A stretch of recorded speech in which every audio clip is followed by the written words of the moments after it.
안녕하세요. 35년째 김밥집을 운영하며 두 명의 천사를 키운 올해 70살 여성입니다. 여러분, 흥부와 놀부랑 은혜 갚은 까치 이야기 아시나요?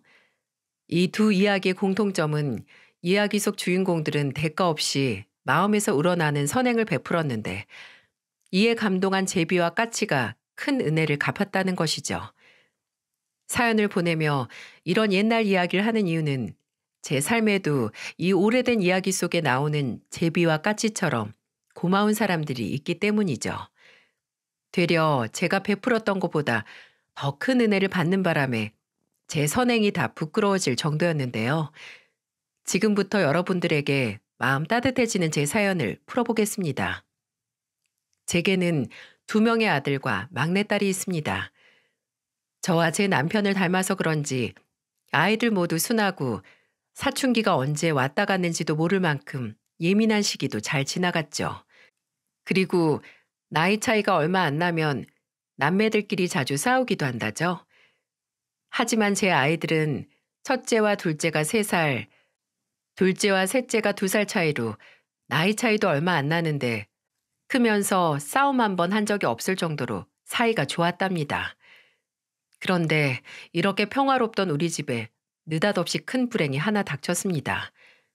바로 첫째 아들이 10살 무렵에 백혈병 진단을 받았던 거죠. 첫째 아들이 백혈병 진단을 받았을 때 저와 남편은 집으로 들어와 얼마나 울었는지 모릅니다. 첫째 아이라 둘째, 셋째를 키우느라 관심을 많이 주지 못했는데 그 때문에 아이가 어린 나이에 이렇게 큰 병을 얻은 건가 싶어서 말이죠. 그리고 10살밖에 안 되는 작은 아이에게 너무나 큰 병을 준 하늘을 숨 쉴 때마다 원망하며 지냈던 것 같습니다. 그 당시 저는 직장 생활을 하고 있었는데 요즘 젊은 친구들처럼 휴가 개념도 없었고 육아휴직도 쓸 수가 없었을 때였어요.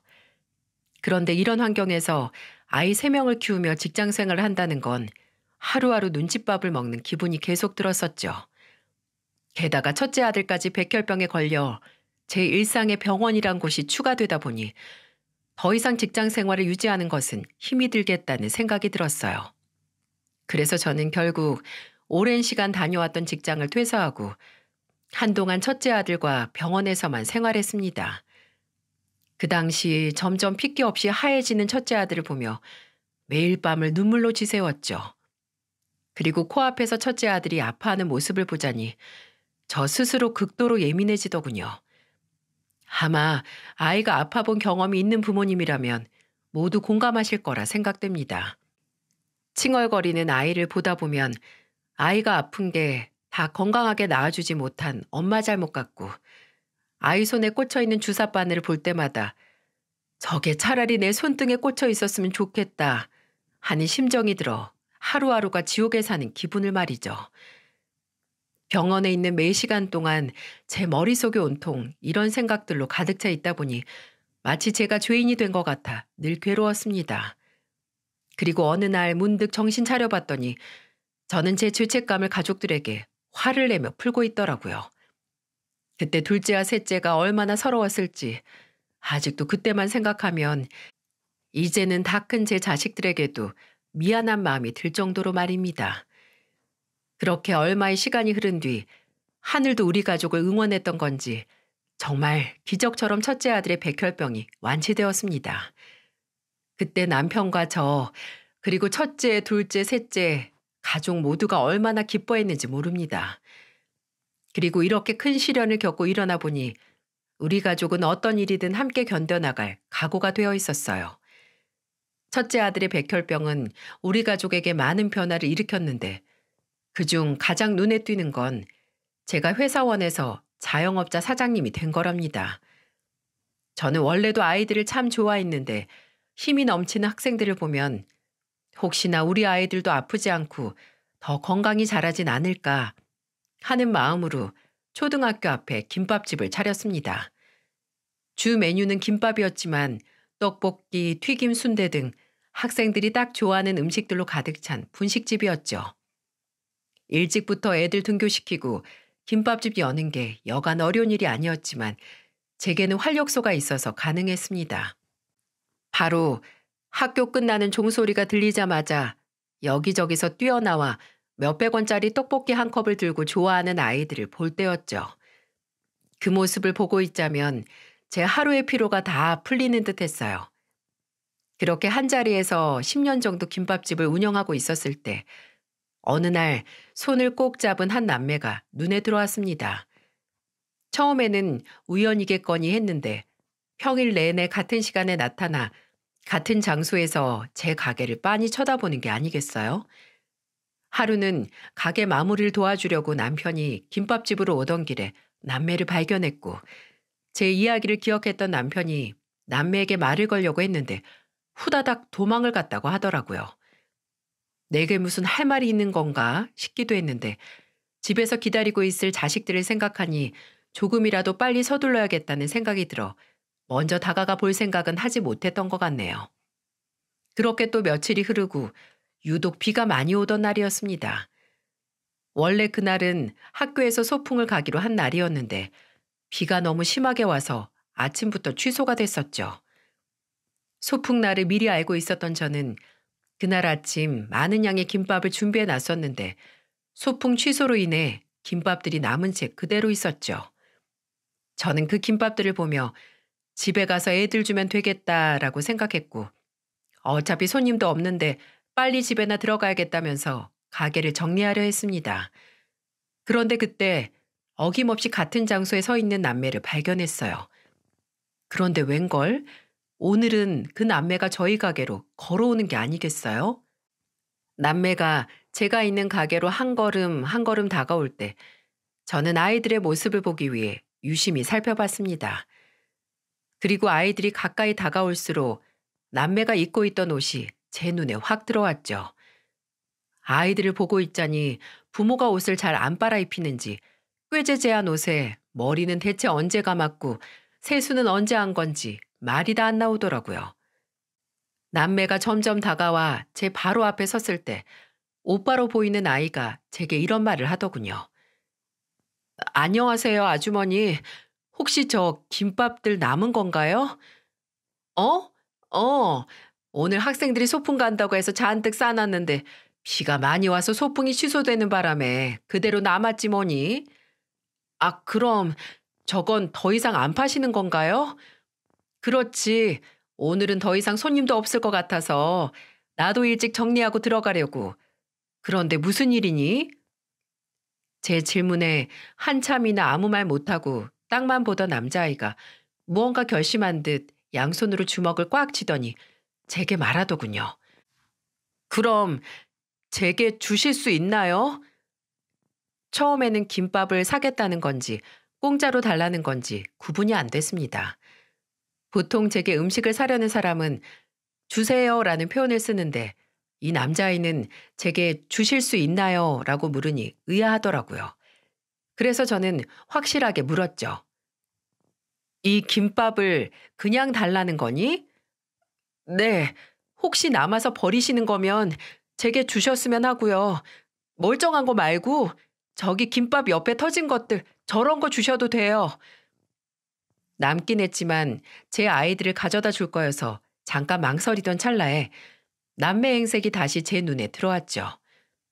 혹시나 이 남매가 밥을 굶은 건가 싶었고 그런 거라면 몇 개나 줘야 하지 하는 생각에 다시 한번 남매에게 질문했어요. 너희가 먹으려고 하는 거지? 그럼 몇 줄 주면 될까? 아니에요. 저희는 괜찮아요. 저희 할머니 드리려고요. 할머니? 네. 할머니께서 약 챙겨 드시려면 뭐라도 드셔야 하는데 저랑 민주는 아직 어려서 밥을 할 줄 몰라서요. 아휴, 아이고 이런. 할머니께서 편찮으시니 너네는 뭐라도 챙겨 먹었고? 네. 지난주에 시장으로 물건 팔러 나가셨다가 다리를 다치셨는데 아직 할머니가 못 일어나고 계세요. 저희는 괜찮아요. 저희보다는 할머니가 더 배고프실 거예요. 편찮으시기 전에도 저희 먹이느라 할머니가 종종 굶으셨거든요. 그렇구나. 너희 여기 자주 왔었지? 저 앞에 서 있던 거 자주 봤던 것 같은데 그럼 나한테 김밥 달라고 하려고 계속 서 있었던 거야? 제 물음의 남매는 갑자기 또 땅을 보며 쭈뼛거리기 시작하더군요. 딱 봐도 야윈 게 이 남매도 무엇을 제대로 먹은 지 오래돼 보이는데 할머니 식사만 챙기려는 모습이 참 기특해 보였습니다. 네, 맞아요. 혹시나 오늘처럼 버리는 김밥이 있으면 부탁드려 보려고 그래서 기다리고 있었어요. 그런데 아주머니 음식이 맛있는지 항상 다 팔려버리더라고요. 그런데 오늘은 많이 남았길래 용기 내서 와봤어요. 그래, 그래, 잘했구나. 내가 금방 포장해 올게. 좀만 기다리렴. 저는 말이 끝나자마자 김밥 5줄을 하나하나 낱개로 포장하기 시작했습니다. 그리고는 한 봉투에 담아 남자아이에게 건넸죠. 그런데 남자아이가 이렇게 말하더군요. 아주머니, 저는 정말로 한 줄이면 돼요. 한 줄로도 너무 감사한걸요. 이렇게 많이 가져가는 건 제가 죄송해서 안 될 것 같아요. 어? 아니다 얘야. 어차피 네가 오지 않았으면 팔지도 못하고 다 버렸어야 하는 걸. 내가 아침부터 힘들게 싼 건데 네가 가져가서 할머니랑 동생이랑 맛있게 먹어주면 그게 이 아줌마한테는 더 좋은 거 아니겠니? 그래도 남자아이가 어물쩍거리자 옆에 있는 여자아이가 제 오빠 옆구리를 쿡 찌르며 말했습니다. 오빠, 나 배고파. 하고 말이죠. 여동생의 말에 남자아이는 그럼 2줄만 가져가겠다고 고집을 부렸는데 저는 네가 정 그렇다면 어쩔 수 없구나 하고 나머지 3줄은 여동생의 옷 주머니에 넣어뒀죠. 그러자 여자아이가 세상을 다 가진 것처럼 활짝 웃는데 그 모습에 괜히 울컥하더군요. 그렇게 저는 뒤돌아서 가는 아이들의 뒷모습을 보며 내일도 또 오렴! 이라고 말했고 남은 김밥 3줄을 챙겨 제 아이들에게 주기 위해 집으로 돌아갔습니다. 하지만 제가 마지막에 했던 당부와는 다르게 다음날 아이들은 나타나지 않았죠. 다음날 그리고 또 그 다음날에도요. 내심 서운했던 저는 할머니가 이제는 움직일 수 있어서 애들 밥을 차려주시는 건가? 하고 생각하고 있었는데 갑자기 제 머릿속으로 그날 남자아이의 말이 번뜩하고 스쳐 지나가는 게 아니겠어요?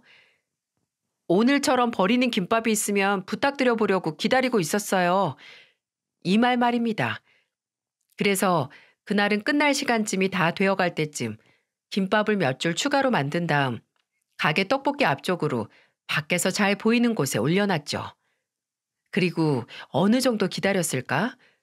어둠 사이에서 남매가 손을 꼭 잡고 나타나는 게 아니겠어요? 안녕하세요. 지난번에 주신 김밥은 할머니께서 잘 드셨어요. 저랑 동생도 잘 먹었고요. 할머니께서는 다행히 이제 조금씩 거동도 가능하시게 되었어요. 곧 다시 일도 나가신다고 하시고요. 하면서 계속 이 말 저 말 이어나가더군요. 남매를 다시 볼 수 있게 돼서 저도 내심 기뻤는데 이 아이도 그런 것 같았죠. 그래서 저는 아이의 말을 가만히 들어주다가 이렇게 말했습니다.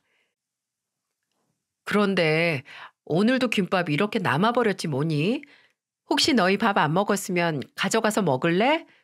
우리 애들은 엄마가 김밥 장사를 해서 그런지 질린다고 안 먹지 뭐니? 그래도 되나요? 안 그래도 제 동생이 계속 배고프다고 해서요.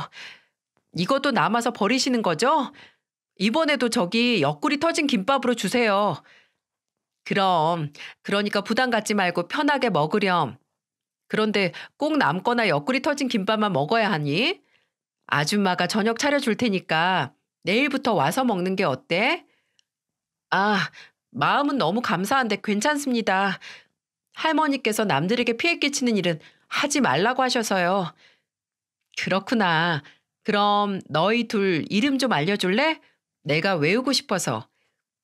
저는 이철구, 동생은 이민주예요. 아주머니, 오늘 김밥 정말 감사합니다. 할머니가 걱정하셔서 이만 들어가 봐야 할 것 같아요. 이렇게 말하고 꾸벅 인사를 하더니 뒤돌아 후다닥 가는 철구와 민주를 보니까 착한 아이들 같아서 유독 더 마음이 아팠습니다. 그리고 그 뒤로도 3번 정도 아이들이 더 다녀갔었죠. 그리고 어느 날 점심시간이 지났을 때 철구와 민주 할머니께서 제 김밥집으로 오셨습니다. 그리고 꾸깃꾸깃 접힌 지폐 몇 장을 꺼내시더니 제게 그걸 건네시는 게 아니겠어요? 그러면서 철구와 민주에 관해 이야기해 주시는데 저도 모르게 속이 상하더군요. 철구와 민주 아버지는 알코올 중독자인데다가 술만 마시면 아내를 폭행했다고 하네요.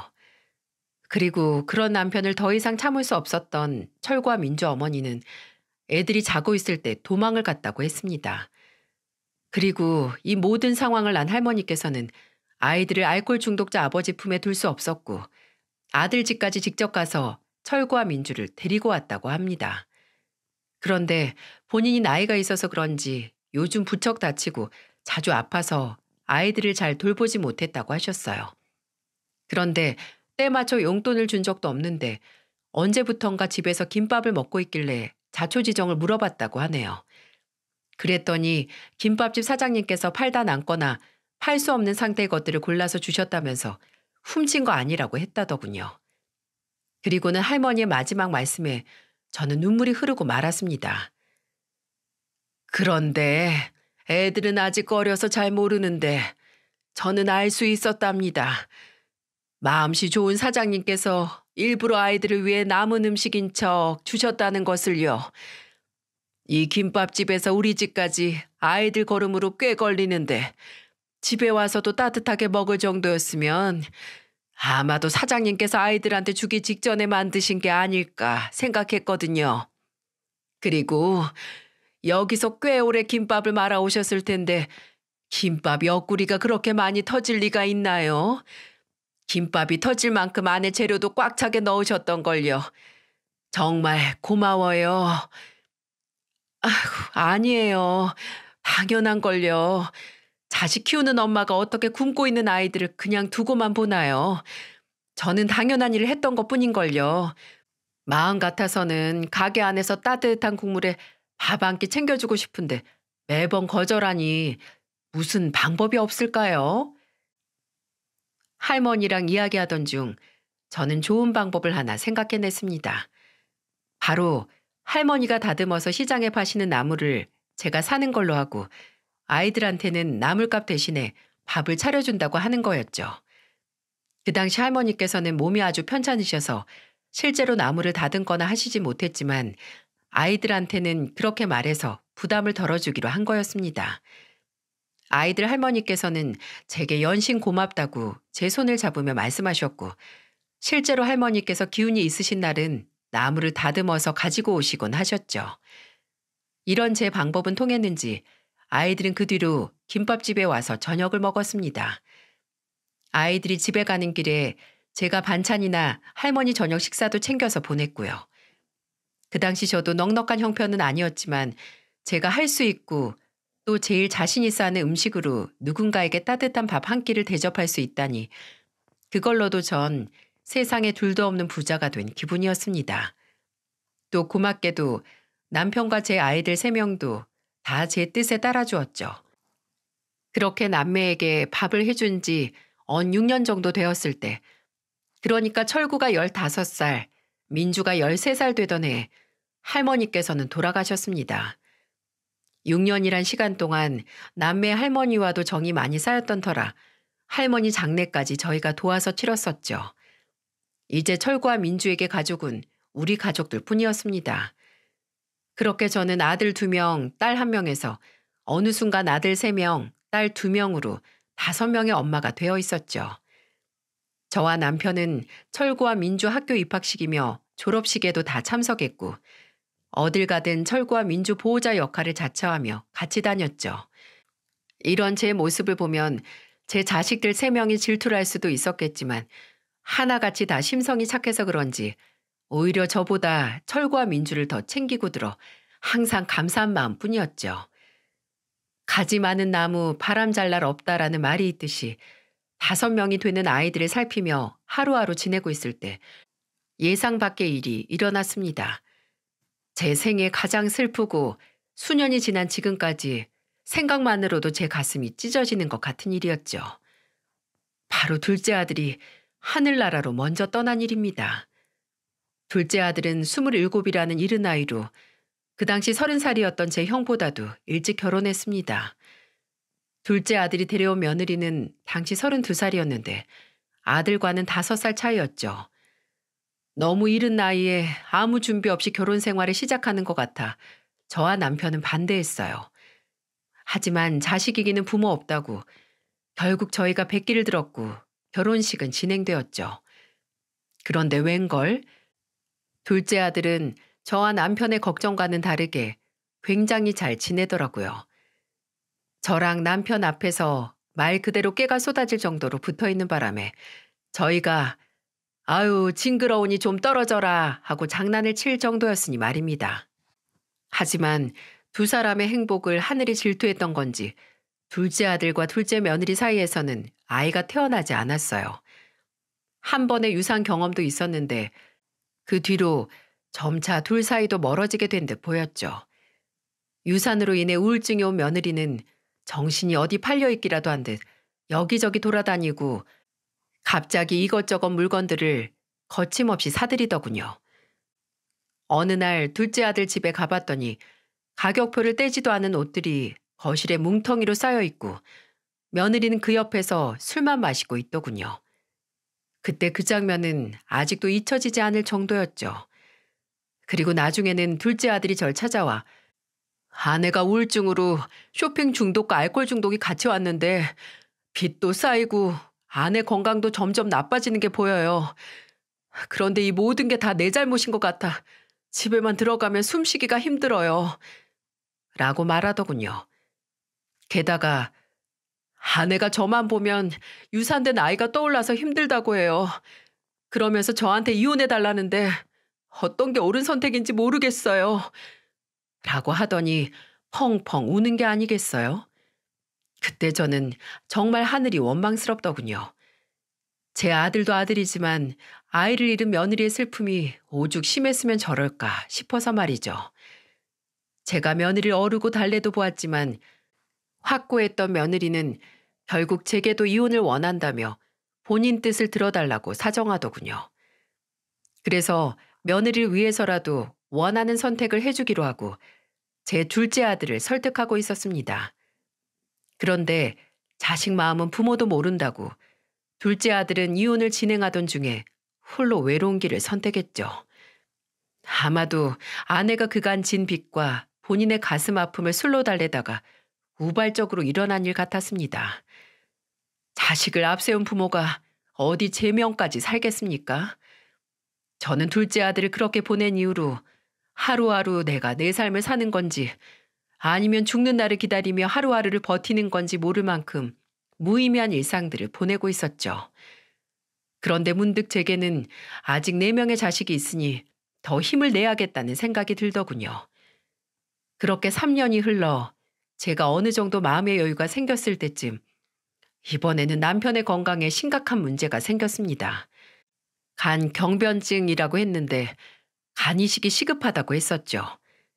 그간 남편이 복수가 차는 것 같다는 느낌도 받았다 하고 다리도 좀 붓는 것 같다며 자주 말했었는데 자식들이랑 일에 정신 팔려 남편의 건강을 신경 쓰지 못했습니다. 그런데 생각해보니 3년이란 시간 동안 둘째 아들의 죽음 이후 저는 슬픔에 장사도 안 나가고 집에서 펑펑 울며 마음껏 슬퍼도 해봤습니다. 그러다 분이 안 풀리면 집안에 있는 걸 다 집어던지면서 대성통곡도 했었어요. 그리고 그뿐이게요.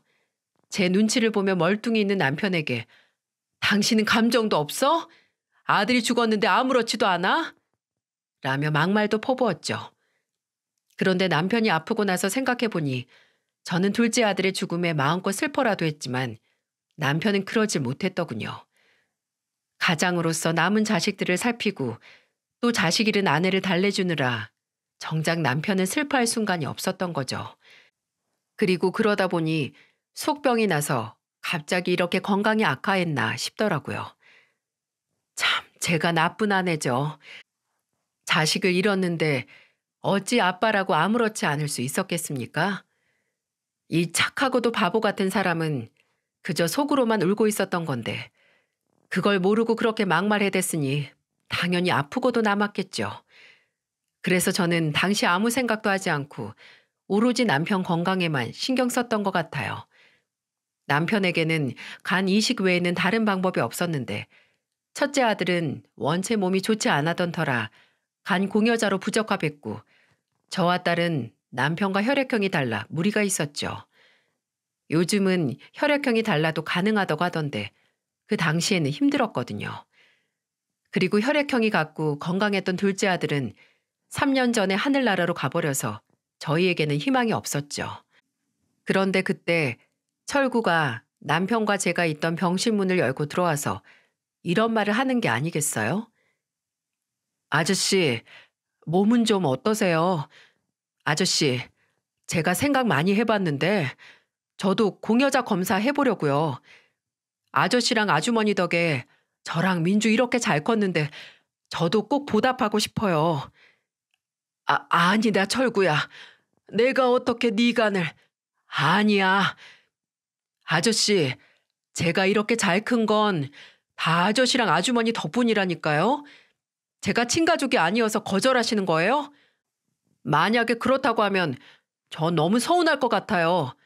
그러니까 저 서운하지 않게 제 뜻 받아주세요. 라고 말이죠. 정말 생각지도 못한 철구의 이야기에 저랑 남편은 그 자리에서 철구를 끌어안고 펑펑 울었습니다. 10살도 채 되지 않았던 아이가 언제 이렇게 성인이 돼서 그간 은혜를 갚겠다며 그 큰 수술도 괜찮다고 하는 건지 정말 감사하고 또 감사할 따름이었습니다.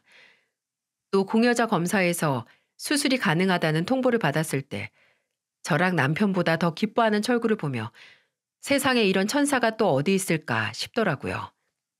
그리고 그날 밤 저는 남편의 병실에서 창밖을 보며 하늘에 계시는 철구 할머니께 오랜 시간 눈물로 감사하다며 인사를 했죠. 남편이 가족이 아닌 철구에게 간 이식을 받는 과정은 꽤 까다롭고 복잡했습니다. 남편과 철구가 어떤 관계인지 얼마나 오랜 시간 동안 관계를 유지했는지를 증명했어야 했었죠. 하지만 다행스럽게도 저와 남편은 철구의 중학교, 고등학교, 또 대학교 입학식과 졸업식을 모두 함께 했던 터라 그 당시 찍었던 사진과 몇 가지 내용들을 더 첨부해 수술을 진행할 수 있게 되었어요. 수술을 마친 후 저는 철구에게 달려갔고 마취가 풀려 비몽사몽인 철구에게 말했어요. 철구야, 고마워. 다 네 덕이야. 모두 네 덕이란다. 이렇게 무사히 나와줘서 정말 고맙구나. 난 행여 너한테 무슨 문제라도 생길까봐 얼마나 걱정했는지 모른다. 어린 너에게 이렇게 큰 짐을 지게 해서 미안해. 그리고 정말 고맙구나. 이 고마움을 어찌 갚아야 할지. 하늘에 계신 네 할머니께는 또 어떤 사죄의 말을 드려야 할지. 아주머니, 제가 어리다뇨. 이제 곧 결혼할 나이인걸요? 그리고 은혜라뇨. 아주머니랑 아저씨 없었으면 저도 지금 이 자리에 없는걸요. 제가 이 자리에 있을 수 있었던 건 다 두 분 덕분이에요. 그러니 당연히 이 일도 제가 해야 하는 거 아니겠어요? 전 형이나 누나가 가능했어도 분명 제가 한다고 했을 거예요. 그리고 저 수술 중에 꿈을 꿨는데 할머니께서도 제게 잘했다며 제 머리를 쓰다듬어 주시고 가셨는걸요. 이렇게 제가 은혜를 갚을 수 있는 기회 주셔서 감사할 뿐이에요. 이렇게 말하고는 마취가 덜 풀렸는지 스르르 다시 잠드는 철구의 얼굴을 저는 하염없이 만졌습니다. 그리고 자는 철구 위에 고마워, 고마워 철구야 라고 속삭였죠. 그렇게 철구 덕에 제 남편은 두 번째 삶을 살아갈 기회가 생겼습니다. 그리고 철구와 민주는 어렸을 적부터 입버릇처럼 저희는 아주머니 아저씨처럼 꼭 누군가를 도와주는 삶을 살고 싶어요. 그리고 할머니도 꼭 그러라고 하셨고요. 그게 두 분께 받은 은혜를 갚는 거라면서 말이죠.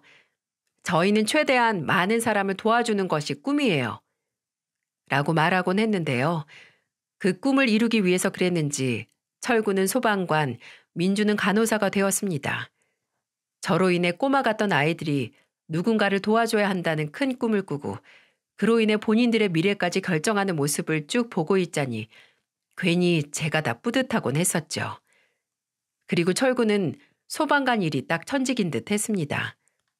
근무 날마다 무사하길 바라는 제 속도 모르고 어찌나 동해 번쩍 서해 번쩍 다니던지 가끔은 제 마음을 몰라주는 철구가 미웠던 적도 있었어요.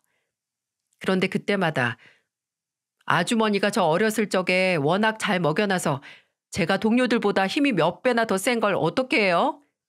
라며 능청맞게 웃어대는데 그 능청맞음을 이길 수는 없겠더군요.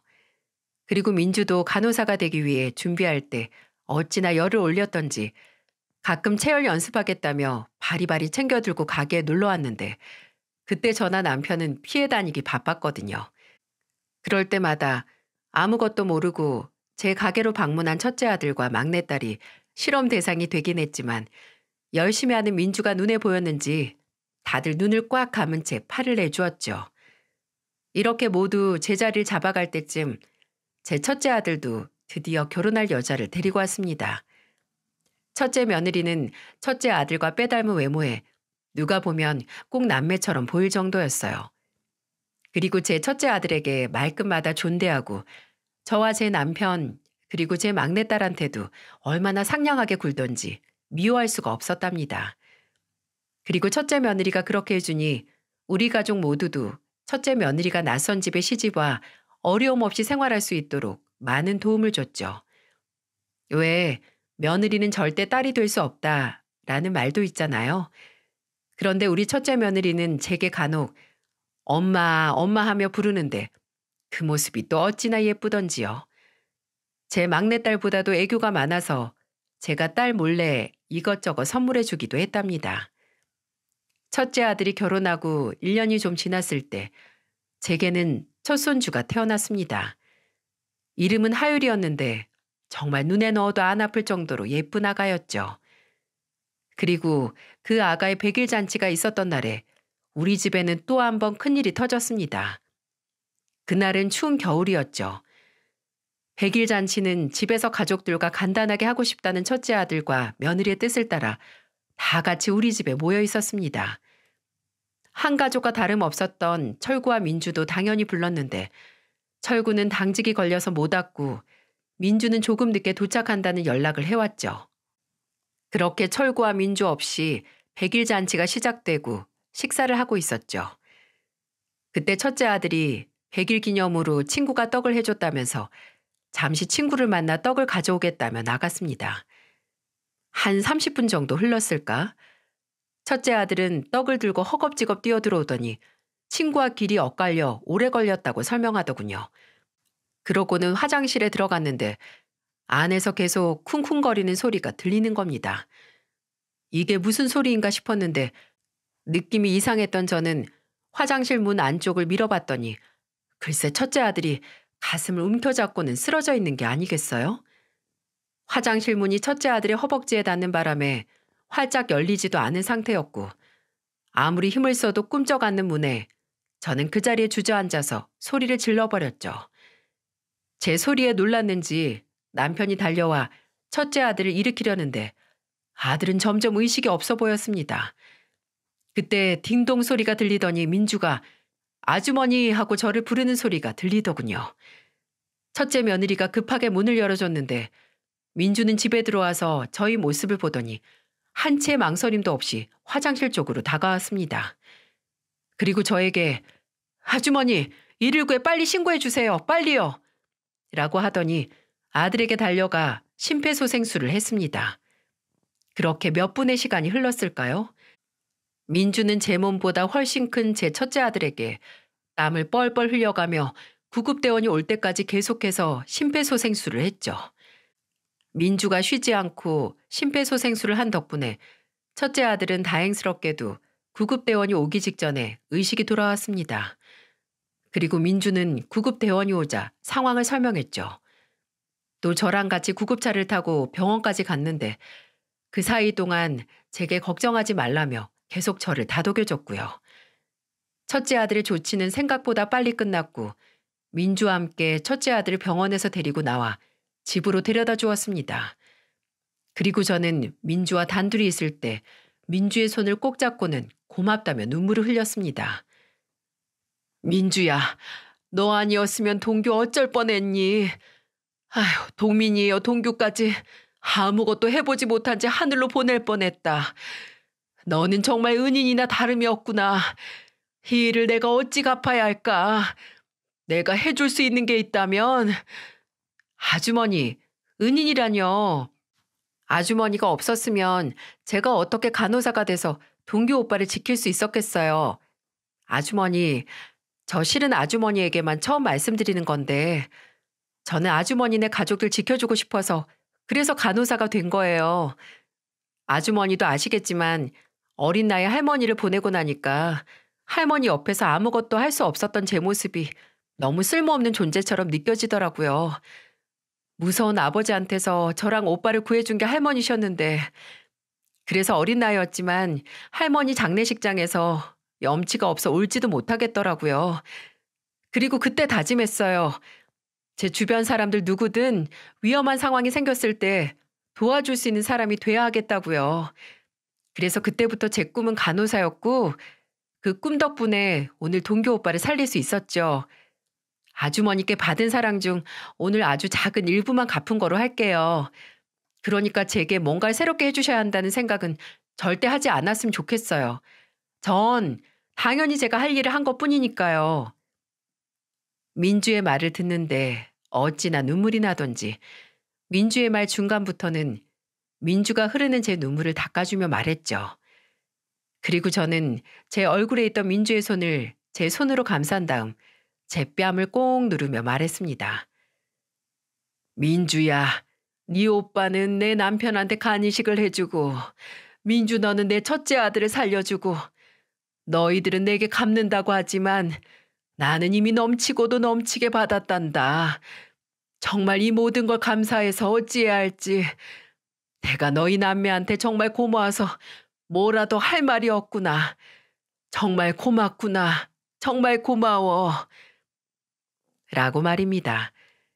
철구 민주가 어렸을 때 제게 했던 행동들은 뭘 바라고 한 행동이 절대 아니었는데 이 녀석들이 언제 벌써 이렇게 다 컸을까요? 은혜를 갚겠다며 제가 해준 밥보다 몇 배, 아니 몇천 몇만 배 가치가 있는 일들을 해주고도 당연한 일을 했다고 하는 거 보면 말입니다. 정말 기특하다는 생각밖에 안 들었습니다. 그날 이후 저는 가족들이 이렇게 평안하게 지내는 하루하루를 소중하게 느끼게 되었습니다. 또 철구와 민주 같은 천사를 제게 남기고 간 철구와 민주 할머니께도 매일 감사하며 지내고 있었죠. 그런데 인생은 왜 이렇게 좋은 일과 슬픈 일이 교대로 일어나는지요.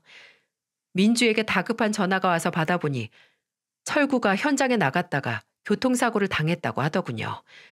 그때가 새벽 3시쯤 됐었는데 저랑 남편은 잠옷에 겉옷만 걸쳐 입고서는 급히 병원 수술실로 갔죠. 수술실에 가보니 민주는 수술실 앞 의자에도 앉지 못하고 의자 옆 바닥에 쭈그려 앉아서는 벌벌 떨고 있었어요. 민주야, 이게 무슨 일이라니? 철구는 어떻게 된 거야? 저와 남편을 보더니 민주는 병원이 떠나가라 울기 시작했죠. 아주머니, 아저씨, 저 이제 어떻게 해요?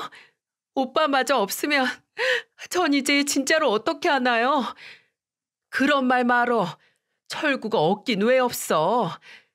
수술만 하면 되는 거 아니니? 수술실 들어갈 때부터 힘든 수술이 될 거라고 했어요. 우리 오빠 어떻게 해요? 아가, 진정해라, 진정해. 철구가 누구니? 철구, 이렇게 허무하게 갈아야 아니다. 그러니 네가 수술실 밖에서 더 굳세게 지키고 있어야지. 어서 일어나, 어서. 제가 억지로 일으키려고 했는데 다리에 힘이 풀린 민주는 이내 다시 주저앉고 말았죠. 그렇게 민주는 바닥에, 저는 그런 민주 옆에 앉아서 철구가 나오기만을 기다렸습니다. 오랜 시간이 지난 후 수술을 주도했던 의사 선생님이 나오셨습니다. 그런데 의사 선생님께서는 최선을 다하긴 했지만 결과는 장담하기 어렵다는 말씀을 하시더니 죄송하다면서 수술실로 다시 들어가시더군요. 그때 저랑 민주는 서로 안고 얼마나 울었는지 모릅니다. 그저 누군가를 도울 수 있어 그 하나면 힘든 일은 아무것도 없다는 아이였는데 그런 아이가 소방관이 된 지 몇 년 되지도 않아 이렇게 큰 사고를 겪다니 가슴이 미어지듯 아파져왔습니다. 소방관이 된다고 했을 때 제가 말렸어야 했을까요? 아니면 저로 인해 소방관이라는 꿈을 꿨다는 아이에게 애초에 처음 만났을 때 김밥을 주지 말았어야 했을까요? 상황이 이 지경이 되니 저는 철구에게 처음 아는 척을 했던 것부터 철구에게 방금 만든 김밥을 팔다 남은 걸로 속이고 준 거, 그리고 할머니와 입을 맞추고 매 저녁 식사를 줬던 거, 그렇게 해서 결국 철구도 남을 돕는 일을 선택하게 만든 것까지 모두 다 제 잘못인 것 같더군요. 저 때문에 이 착한 아이가 세상을 이리도 빨리 떠난 게 아닌가 싶어서 말입니다. 이런 제 생각이 머릿속에 맴돌고 제가 죄책감에 시달려 온몸에 맥이 다 풀릴 때쯤 우리 철구는 뇌사 판정을 받았습니다. 참 그때 심정은 말로 다 할 수가 없더군요. 좋은 일을 하고 남을 위해 살고 또 남의 목숨을 구하며 사는 사람에게는 여러 개의 목숨을 줘도 될 텐데 말입니다. 우리 철구를 이렇게도 허망하게 데려간 모든 것들이 다 미워지더군요. 그리고 저는 병원에서 또 한 번 대성통곡을 하고 말았습니다. 바로 철구가 뇌사 판정을 받은 이후 민주가 제게 와서 했던 말 때문이었죠. 아주머니, 철구 오빠가 살아있을 때 장기기증 희망 신청을 했어요. 그래서 그 절차에 맞게 장기기증이 진행될 거예요. 뭐? 그건 또 무슨 말이니? 장기기증? 네, 평소 오빠의 뜻이었어요. 저도 함께 신청되어 있고요. 저는 오빠 뜻대로 해주려고 해요.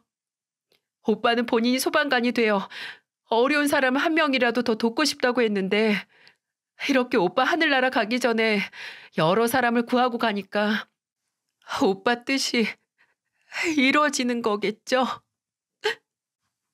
말이 채 끝나기도 전에 훌쩍거리던 민주는 말이 끝난과 동시에 눈물을 뚝뚝 떨어뜨리기 시작했고 저는 아무 말도 하지 못한 채 그래, 철구 하고 싶은 대로 다 해주자.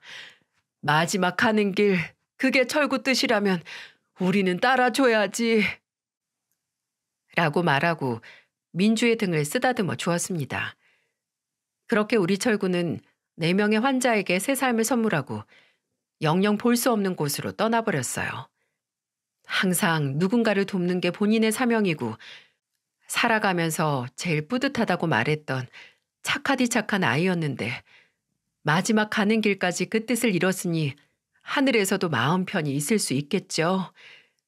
그리고 철구와 작별 인사를 하고 1년이 좀 넘은 오늘은 바로 민주의 결혼식 날이었습니다. 민주는 제 오빠만큼이나 훌륭한 신랑감을 데려왔었는데 그 덕분에 저와 남편은 아무 걱정 없이 민주를 보낼 수 있었지요. 부모가 없는 민주를 대신해 민주 예비시댁에 양해를 구한 뒤 저와 남편이 상견례도 나가고 오늘 결혼식에서는 혼주석에도 앉았습니다. 그리고 제 오빠 손을 잡고 입장했으면 좋았을 테지만 오늘 제 남편의 손을 꼭 잡고 신부 입장을 했고요. 하얀 드레스를 입은 민주를 보자니 갑자기 철구가 생각나 어찌나 눈물이 나던지요. 그래도 민주를 축복해주는 날이니 눈물은 최대한 참자 하고 버티고 있었는데 저는 예식의 어느 한순간 눈물이 터져버렸습니다. 바로 양가 부모님께 인사할 때였죠. 민주와 민주 남편이 제게 인사를 하고 그런 민주를 제가 안아주는데 민주가 제게 이런 말을 하더군요. 고마워요, 어머니. 라고 말이죠.